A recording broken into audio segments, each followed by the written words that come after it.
Hello, I'm Ali Zakri Alias from the Icliffe Leadership and Governance Center. Today we are joined by Professor David Caron, Dean of the Dixon Poon School of Law at King's College, University of London. On top of administering as well as teaching at one of the top law schools in the UK, he will also be masterminding the largest scholarship program for law in the United Kingdom as well as Europe. Prior to this, he was the C. William Maxiner Distinguished Professor of Law at the University of California at Berkeley. Professor Caron is also kept busy being involved in the World Economic Forum's Global Agenda Council on the Rule of Law, the Executive Council of the American Bar Association Section on International Law, the U.S. Department of State Advisory Committee on Public International Law, the Board of Editors of the American Journal of International Law. If that's not enough, to add to this illustrious list, he was also the co-director of the Law of the Sea Institute and Berkeley's Miller Institute on Global Challenges and the Law. Welcome to Malaysia, Professor. Thank you. Professor, you have had an interesting journey from having a first degree in physics and political sciences, then serving in the Arctic as a navigator and salvage diving officer with the US Coast Guard, and then getting involved in the academia. What were the decision points in your life that influenced these changes? Well, that's a good question. The Coast Guard Academy had probably the biggest influence on my life. There's a big question about why did I go to the Coast Guard Academy ever in the first place? And a part of it has to do with a war in this region, Vietnam War, which personally, as a very young person, I was opposed to, but at the same time, I felt I should serve my country. And so the Coast Guard became a very logical place. Another big factor was that I lost my father when I was very young. And so the family, the finances, where we were from, this was a good option to take. And third, I simply loved the ocean. I had a young person's desire for adventure. And so this notion of service, notion of what a wonderful place to do it in regards to the ocean came together. But they were very strong values for me at the time. Yeah. So this love of the ocean, from what I'm hearing, has been going along, following you in your journey because you're also involved in the maritime law. Exactly. So is this something which is important to find this passion in a person's life which will then continue throughout their life's journey? Oh, I think absolutely. You have to find what it is that motivates you. And I was lucky to find the oceans very early. And so much later, when I'm in law school, I think my vision was I was going toward maritime law, using my experience from the Coast Guard, going toward government probably.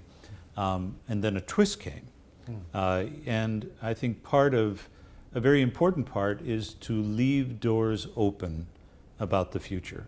So on the one hand, I had this path, this river involving me in ocean affairs.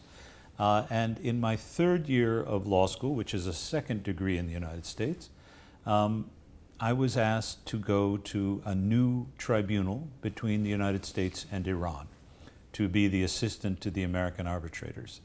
And that led me in a totally different direction.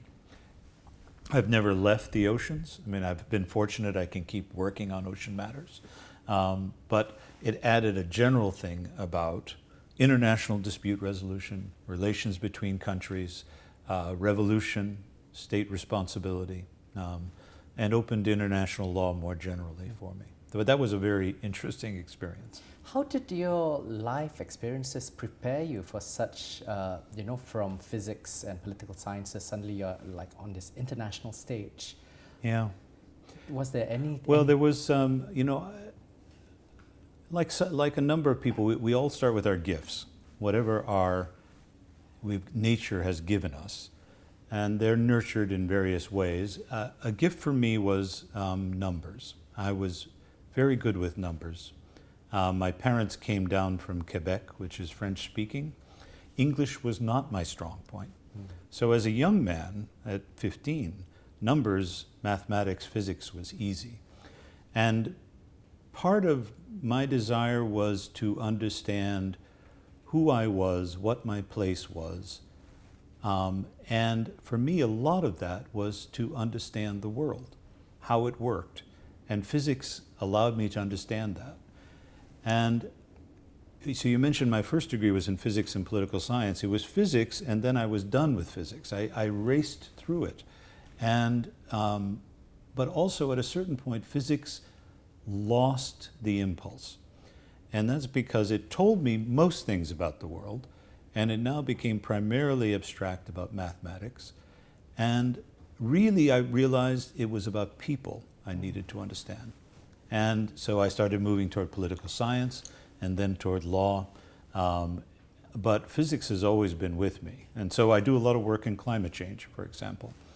And so much of a lawyer's work is not about rules. It's about knowing what the impulse behind the rules are, about how the rules will constrain decision making, and then understanding the problem that you're trying to address. And so my curiosity about the world is satisfied all the time. I keep learning about the oceans, learning about climate change. It's just a fascinating life. And how did you see law playing a role in this journey of your life? Law is my commitment, my passion for a very long time was about finding answers.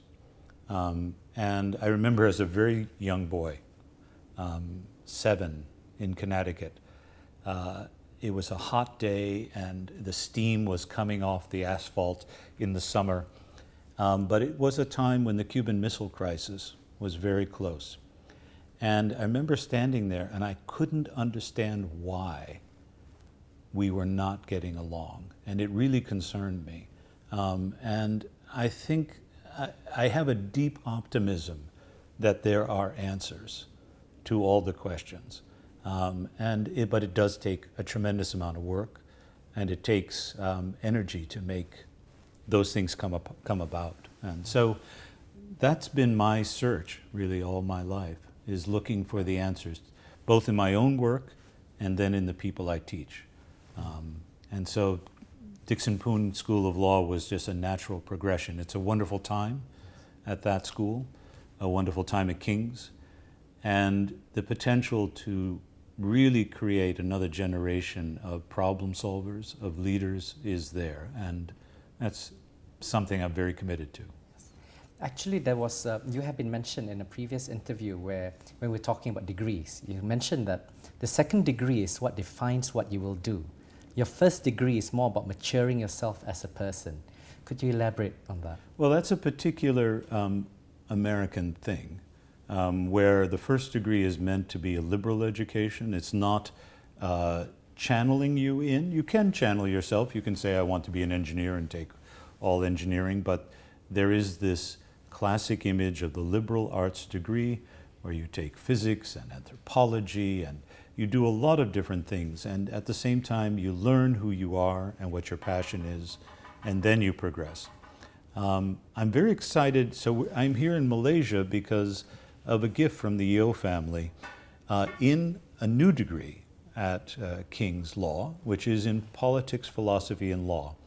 And that's very exciting to me for undergraduates, where they're getting this chance to mature more broadly. It's not only about becoming a qualified lawyer, but you get this broader sense of what values undergird the law and how the politics affect what you can implement when you implement it.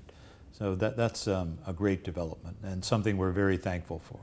Is this something with your background in the American academia and the American philosophy of learning, is that something that you see needs to be transposed into the UK academic system, or so because some people would actually say, what's this American man doing in London, and what does he know more than us Brits? Right. No, I think there's a spirit there that's very important. At the same time, I think a lesson of the last century and this century so far is that we're all learning from each other. And so one thing I said to the faculty as I came is, I'm sure I come with some things that are interesting. At the same time, I'm sure there are things here that are great and that need to be preserved. And I'm not coming with answers, I'm coming with ideas from my experience. And together we can think about what's appropriate in these circumstances. And so that's a deep tradition in Britain, to have the more focused undergraduate degree. I think the question I've had is how to help young people see all their potential even while they do that, how to enrich their life. So does it mean we have a speaker in from politics who comes in and talks to the law students about how his life, and they can reflect how the rigor of their learning helps them in that world, will help them in that world. But there's many possible careers, as yourself. And so we're very proud of you as an alum of King's, and hope that you can come speak to our students as well. What's your view on a person getting a degree from the School of Hard Knocks? I think it's very important, A, that the degree is possible. If it's not possible to come up from just working and effort, that stifles a society right there. So in many ways, I view myself that way because it was the family. It was a lot of effort to go through the Coast Guard Academy and then to leave. Within the United States system, it's very rare that someone leaves the military and then goes into universities such as Berkeley, where I was previously. What you learn in Hard Knocks is that everyone is of value. Everyone earns their place every day. And it's very important to have that you're there to do a job, that you're there to contribute. And if you don't feel that, then something is lost. Now, one thing I've always loved at Berkeley, I mean, some people have asked me, well, do you feel troubled that someone had more privilege than you in reaching Berkeley? I mean, they could easily go to a private school, then they went to Harvard, then they went to Berkeley to teach. And I've never felt that. And the reason is that, at least in academia, everyone worked very hard to be there. I worked a different path to be there. What I think is important is the path I worked exists, that it's possible to do it. There's a lovely saying in the United States of, if you value philosophy more than plumbing, neither your plumbing nor your philosophy will work. And it's an important part of my life. So my father-in-law used to say, everyone puts